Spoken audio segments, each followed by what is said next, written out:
জায়গাটা খুব ছোট। আরে চল, আরে ভাই পেছনে আমি আছি সবাই। কেমন লাগছে দিদি? হ্যাপি নিউ ইয়ার সবার।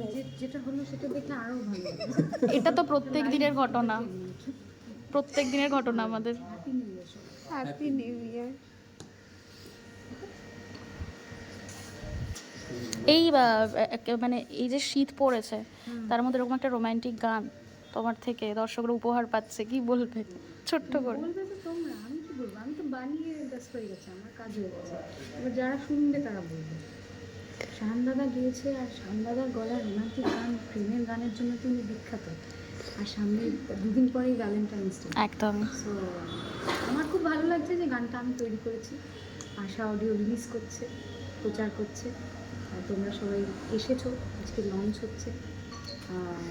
এর থেকে আনন্দের আর কী হতে পারে? তো ভ্যালেন্টাইন ডের জন্য প্রেমিক প্রেমিকাদের জন্য এই গানটা একটা গিফট হতে পারে। সবার জন্য এটা তো ওরমভাবে বক্স করা ঠিক হবে না, ক্যাটাগরাইজ করা ঠিক না। তাদের জন্য তো অবশ্যই, for all the love birds, but it's for everyone. ভালো গান সবার জন্য। একদম।